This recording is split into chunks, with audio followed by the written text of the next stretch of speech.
Hello दोस्तों, welcome back to my YouTube channel GK scholar. दोस्तों, GK scholar आप सभी का दिल से स्वागत करता है।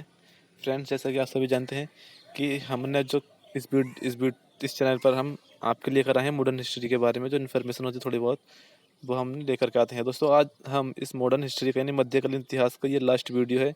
इससे पहले हमने जो और वीडियो भी अपलोड कर दी हैं, जिससे कि बहुत ज़्यादा इंपॉर्टेंट क्वेश्चन जो वहाँ से अराइज होते हैं। दोस्तों आज ये मध्यकालीन का यानी मॉडर्न हिस्ट्री का ये लास्ट वीडियो है। आज यहाँ तक हमने मॉडर्न हिस्ट्री पूरी कवर कर चुके हैं। दोस्तों, अगर आपने अभी तक हमारे पहले पार्ट नहीं देखे हैं तो आप हमारे चैनल पर जाएं और वहाँ से प्लेलिस्ट में मिल जाएगी आपको मॉडर्न हिस्ट्री। वहाँ से आप देख सकते हैं। दोस्तों, तो जो भी हमने वहाँ पर क्वेश्चन कराए हैं दोस्तों, जो भी टॉपिक कराए हैं वहाँ पर दोस्तों, बहुत इंपॉर्टेंट टॉपिक होने वाले हैं, क्योंकि एग्जामिनर की चॉइस क्वेश्चन है, वो क्वेश्चन कराए हैं हमने। कोई ज़्यादा फालतू फेक क्वेश्चन नहीं कराए हैं। तो चलिए दोस्तों, देख लेते हैं उससे आगे। दोस्तों, मैं आपको थोड़ा बताऊँ जानकारी के लिए कि हमने शुरू किया था मॉडर्न हिस्ट्री से। मॉडर्न हिस्ट्री में दोस्तों हमने शुरू किया था दिल्ली सल्तनत के बारे में। ठीक है, थोड़ा सा मैं पिछले थोड़ा आपका रिवाइज कराता हूँ थोड़ा सा। मैं हमने शुरू किया था दोस्तों, दिल्ली सल्तनत हमने कवर की थी। उसमें दोस्तों पहला पढ़ा था हमने गुलाम वंश के बारे में। ठीक है, तो हमने दिल्ली स्टार्ट की थी, यानी मध्यकालीन हमने इतिहास किया था दोस्तों। तो हमने मध्यकालीन में शुरू किया था। फर्स्ट ऑफ ऑल था गुलाम वंश। दोस्तों, हमने उसमें गुलाम वंश कवर कर लिया है। ठीक है, हमने गुलाम वंश कवर किया था। ठीक है, उसमें गुलाम वंश में जो पहला शासक था, कौन सा गुलाम वंश का पहला शासक को कुतुबुद्दीन ऐबक के बारे में थोड़ा हमने इन्फॉर्मेशन पढ़ी थी, वो हमने वीडियो अपलोड कर दी है कुतुबुद्दीन की। ठीक है दोस्तों, उस जगह हमने ठीक है दोस्तों, हमने पहले वीडियो अपलोड कर दी थी कुतुबुद्दीन ऐबक की, जो गुलाम वंश का पहला शासक था दिल्ली सल्तनत में। ठीक है दोस्तों, फिर हमने कुतुबुद्दीन ऐबक के बारे में पढ़ लिया था, उसके बारे में अपलोड भी कर दिया था। उसके बाद में पढ़ा था दोस्तों हमने आराम शाह के बारे में। सेकंड आया था दोस्तों आपका शासक आराम शाह। कुतुबुद्दीन के बारे में आराम शाह, तो हमने आराम शाह के बारे में भी थोड़ा सा जान लिया था, जिसका कार्यकाल था 1210 ईस्वी। कितना था? 1210 ईस्वी तक वो चला था। ठीक है दोस्तों, फिर तीसरा आया था आपका शमसुद्दीन इल्तुतमिश। दोस्तों, तो शमसुद्दीन इल्तुतमिश है, वहाँ से भी क्वेश्चन बहुत ही इंपॉर्टेंट अराइज होते हैं, आते हैं क्वेश्चन, एग्जामिनर के चॉइस होते हैं, वो क्वेश्चन पूछे जाते हैं। तो वो वीडियो हमने अपलोड कर दी है, आप देख सकते हैं जाके। ठीक है दोस्तों, 3 हो गए। फिर हमने चौथा पढ़ा था दोस्तों वहाँ पे, जो आपका फोर्थ था, मतलब हमने इस्कुनुद्दीन फिरोज शाह के बारे में। दोस्तों, जो इस्कुनुद्दीन फिरोज शाह है दोस्तों, फिरोज शाह के बारे में हमने पढ़ लिया था, उसमें जान लिया था उसके बारे में। जो जो भी इंपॉर्टेंट क्वेश्चन होते हैं वो हमने कवर कर लिए थे। तो दोस्तों उसके बाद 5 में आता था, 5th नंबर पर आया था रजिया सुल्तान। दोस्तों, कौन था? रजिया सुल्तान। दोस्तों, रजिया सुल्तान के बारे में भी हमने थोड़ी थोड़ी बेसिक से एडवांस लेवल तक जितने भी इंपॉर्टेंट क्वेश्चन बन सकते थे हर एग्जाम में, वो हमने कवर किए थे दोस्तों। वो वीडियो हमने अपलोड कर दी है, वो देख सकते हैं आप। आप 6 नंबर पर आया था दोस्तों आपका मुइजुद्दीन बेहराम शाह। कौन था? मुइजुद्दीन बेहराम शाह के बारे में हमने भी पढ़ लिया था, कवर कर लिया था, जितने भी इंपॉर्टेंट उसके क्वेश्चन बन सकते थे। फिर आपका दोस्तों 7 नंबर पर आया था दोस्तों अलाउद्दीन मसूद शाह। कौन था? अलाउद्दीन मसूद शाह के बारे में भी हमने जान लिया था थोड़ा सा। फिर उसके बारे में 8 नंबर पर आया था आपका, कौन था 8 नंबर के पे? चलिए बताइए। वेरी गुड, कौन था? नसरुद्दीन महमूद। ठीक है दोस्तों, नसरुद्दीन महमूद के बारे में भी हमने जान लिया था, वो भी हमने अपलोड कर दी वीडियो, वो भी हम देख सकते हैं दोस्तों। फिर 10 नंबर, तो जो आपका 10 नंबर है, जो आपके सामने है दोस्तों, कौन है? गयासुद्दीन बलबन। दोस्तों, ठीक है, तो जो भी मध्यकालीन के बारे में जो शासक रहे थे गुलाम वंश के, वो हमने कवर कर लिए दोस्तों। आज ये गुलाम वंश की लास्ट वीडियो है, आखिरी वीडियो है। ठीक है, उसके बाद हम आगे कवर करेंगे फिर से अगला सेकंड में। दोस्तों, आपको दिख रहा होगा यहाँ से 10वां नंबर था गयासुद्दीन बलबन का। दोस्तों, इसका कार्यकाल था 1266 से 1287 तक, यानी 1266 से 1287 ईस्वी तक चला था इसका कार्यकाल। ठीक है दोस्तों, चलिए जो भी इसके बारे में थोड़ा जान लेते हैं, पहचान लेते हैं कि इसके बारे में थोड़ा बहुत इंपॉर्टेंट क्वेश्चन क्या क्या हो सकते हैं दोस्तों। तो चलिए दोस्तों, शुरू कर लेते हैं वीडियो। और इससे पहले अगर आपको वीडियो अच्छी लगे तो प्लीज़ वीडियो को लाइक कर देना और वीडियो को शेयर करना ना भूलें। वीडियो शेयर करने के बाद बेल आइकन को प्रेस और हमारे चैनल को सब्सक्राइब कर लेना। चैनल सब्सक्राइब करने के बाद दोस्तों बेल आइकन प्रेस कर लेना, ताकि जो भी हम वीडियो अपलोड करेंगे वो सबसे पहले दोस्तों आपके पास पहुंच सकेगी। ठीक है, तो चलिए और भाई देख लेते हैं बलबन के बारे में। कहता है ना बलबन, बलबन इतवरी जाति का था। दोस्तों, सबसे पहला क्वेश्चन आपके सामने यहीं से ही आ जाता है। ये क्वेश्चन काफ़ी बार पूछा गया दोस्तों, ये क्वेश्चन काफ़ी बार एग्जामिनर की चॉइस क्वेश्चन है। ये एग्जामिनर ने कई बार क्वेश्चन पूछ लिया है ये काफ़ी सारे एग्जामों में, कि जो बलबन है वो किस जाति का था। दोस्तों, तो बलबन था इतवरी तुर्क जाति का। वेरी गुड दोस्तों, इतवरी तुर्क जाति का बलबन था। उसका जन्म दोस्तों एक संपन्न परिवार में हुआ था। दुर्भाग्यवश बलबन अपनी युवावस्था में ही मंगोलों द्वारा बंदी बना लिया गया दोस्तों। जब वो युवा अवस्था में था तो मंगोलों ने उसको बंदी बना लिया था। ठीक है, मंगोलों ने उसे बसरा ले जाकर दोस्तों दास के रूप में ख्वाजा जलालुद्दीन, ठीक है, बसरा ले जाकर उसे दास के रूप में बसरा ले गए थे। फिर उसे ख्वाजा जलालुद्दीन के हाथों में दोस्तों उसको बेच दिया गया था। उसको वहाँ पर किसको बेच दिया था? बलबन को उसको बेच दिया था। किसके हाथों? ख्वाजा जलालुद्दीन। तो दोस्तों क्वेश्चन आ सकता है कि सबसे पहले बलबन को किसने खरीदा? ठीक है, क्वेश्चन आता है कि सबसे पहले बलबन को किसने खरीदा? तो दोस्तों आपका आंसर होना चाहिए ख्वाजा जलालुद्दीन। ठीक है, आपका आंसर दोस्तों क्या होना चाहिए? वेरी गुड, बताइए मुझे, मेरे साथ एक बार बोल दीजिए, ख्वाजा जलालुद्दीन। एक बार और, ख्वाजा जलालुद्दीन। दोस्तों अगर इस तरह से आप मेरे साथ बोलेंगे तो आपको 101% आपको क्वेश्चन आसानी से याद हो जाएंगे। फिर आप एक बार लिख करके देख लेना दोस्तों, आप कभी नहीं भूल सकते, मेरी गारंटी है। ठीक है, चलो फिर आगे देख लेते हैं। ख्वाजा शिक्षा देकर 1223 ईस्वी में दोस्तों, ख्वाजा शिक्षा देकर 1223 ईस्वी में दिल्ली लाया गया। जब 1223 में इसको शिक्षा दी, फिर इसको दिल्ली लाए गए। दिल्ली ला के बलबन से प्रभावित होकर दोस्तों, बलबन से प्रभावित होकर कौन हुआ था? ख्वाजा जलालुद्दीन। जो खरीद लिया था तो उसने कुछ ऐसा काम किया था कि जिससे वो, जब ख्वाजा जलालुद्दीन प्रभावित हो गया था, होकर इल्तुतमिश यानी 1223 ईस्वी को उसे खरीद लिया। वह दासों के दल चालीसा। दोस्तों क्वेश्चन आता है कि बलबन को किस दल में शामिल किया गया? दोस्तों यहाँ से आपका थर्ड क्वेश्चन आ जाता है कि बलबन को किस दल में शामिल किया गया दोस्तों। तो दोस्तों आपका आंसर होना चाहिए, वेरी गुड, बताइए क्या होना चाहिए? दल चालीसा है। दल कह दो या चालीसा कह दो, ठीक है। वेरी गुड दोस्तों, यहाँ से इंपॉर्टेंट क्वेश्चन होंगे, वो भी मैं आपको बताऊंगा। ठीक है, कोई ज़्यादा फालतू के रामायण नहीं करने वाले हैं हम इस वीडियो में। आज क्या था दोस्तों? अगस्त 1249 को, अगस्त 1249 को बलबन ने अपनी पुत्री का विवाह दोस्तों, उसकी पुत्री थी, उसकी पुत्री का विवाह नसरुद्दीन से कर दिया दोस्तों। ठीक है, बलबन ने यानी 1249 ईस्वी में बलबन ने अपनी पुत्री का विवाह किससे किया था? नासिरुद्दीन से कर दिया। ठीक है, फिर उसे उल्लू खां की उपाधि दे दी थी। ठीक है, नस को क्वेश्चन आ सकता है कि नसरुद्दीन को किस उपाधि से सम्मानित किया गया दोस्तों? तो आपका दोस्तों आंसर होना चाहिए उल्लू खां। वेरी गुड, उल्लू खां दोस्तों आपका आंसर यहाँ पर राइट हो जाएगा। ठीक है दोस्तों, चलिए भाई बढ़ लेते हैं आगे। दोस्तों वीडियो में मेरे साथ आप अंत तक बने रहिएगा, आपको क्वेश्चन बहुत ही इंपॉर्टेंट, बहुत ही आसानी से क्वेश्चन आपको याद होने वाले हैं दोस्तों। आपको बिल्कुल बोर फील नहीं होने वाला कि वो कहते, बहुत से कहते हैं कि सर हमको जी के पढ़ते हुए मतलब थोड़ा मज़ा नहीं आता, हम बोर हो जाते हैं पढ़ते पढ़ते। दोस्तों आप हमारे साथ बने रहिएगा तो आपको क्वेश्चन और मेरे साथ बोलते रहिएगा दोस्तों एक बार। ठीक है, जब भी मैं आपसे बोलने को आप मेरे साथ बोलिएगा तो क्वेश्चन दोस्तों आपको बहुत ही सिंपल और आसानी से याद हो जाएंगे, बहुत सारे क्वेश्चन। ठीक है, फिर आप एक बार लिख कर देख लेना, आपको रिवाइज अच्छे से हो जाएंगे। ठीक है, तो यहाँ कहता बलबन का पद, यहाँ बलबन का पद है, यहाँ पे शासन। ठीक है, तो अमीर शिकार है दोस्तों, अमीर शिकार, इस पर शासन किया था रजिया सुल्तान ने दोस्तों। किसने किया था? बलबन का पद था एक अमीर शिकार, उस पर शासन किया था रजिया सुल्तान ने। ठीक है, फिर एक बलबन का पद आया था अमीर ए आखुर।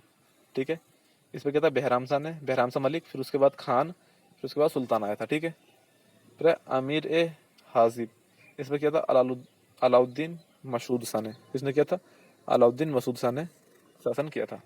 ठीक है, फिर कहता है इसका वास्तविक नाम बहाउद्दीन था दोस्तों। किसका वास्तविक नाम?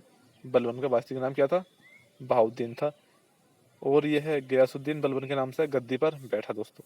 देख सकते हैं आप, ये जो इसका वास्तविक नाम था क्या था? वो बहाउद्दीन, लेकिन जब ये गद्दी पर बैठा था तो किस नाम से बैठा था? गयासुद्दीन बलबन के नाम से ही बैठा था। वेरी गुड दोस्तों। फिरदौसी के शाहनामा में दोस्तों, जो फिरदौसी का शाहनामा है, और शाहनामे में वर्णित अफरासियाब, क्या है?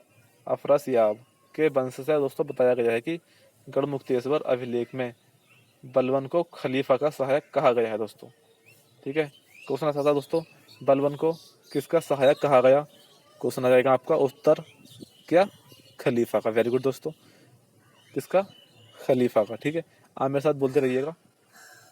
फिर आगे कहता है दोस्तों बलबन ने अपने विरोधियों को, ठीक है, बलबन ने अपने विरोधियों की समाप्ति के लिए लौह व रक्त यानी लौह व रक्त की नीति दोस्तों।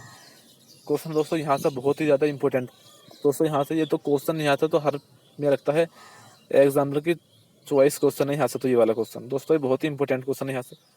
ठीक है, आप ध्यान से देख लीजिएगा, बहुत ही इंपॉर्टेंट क्वेश्चन दोस्तों, यहाँ से तो एग्जामिनर पूछता ही पूछता है। ठीक है, कहता है कि लौह रक्त की नीति किसने अपनाई। दोस्तों क्वेश्चन है तो बहुत इंपॉर्टेंट है।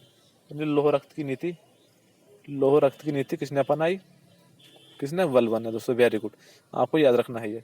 लौह रक्त तो कह सकते हैं खून का बदला खून, ठीक है, खून का बदला खून का अनुपालन किया दोस्तों, यानी लौह रक्त की नीति का अनुपालन किया किसने, बलबन ने। दोस्तों वेरी गुड।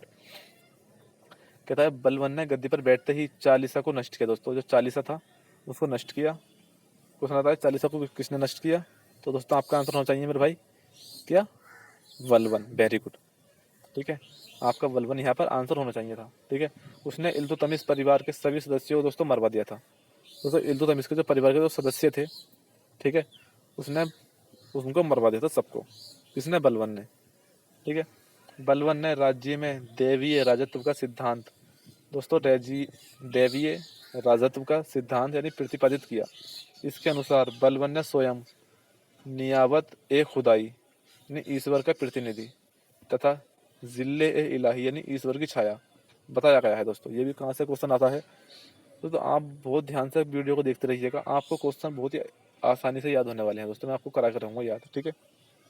चलिए क्या कहता है, बलबन ने पारसी नववर्ष की शुरुआत पर मनाए जाने वाले उत्सव नौरोजी का भारत में शुरुआत की। दोस्तों जो बलबन ने पारसी नववर्ष की शुरुआत पर जो मनाए जाते थे नौरोजी का, तो उसके भारत में उसने शुरुआत की थी, जो उत्सव था वो नौरोजी का, ठीक है।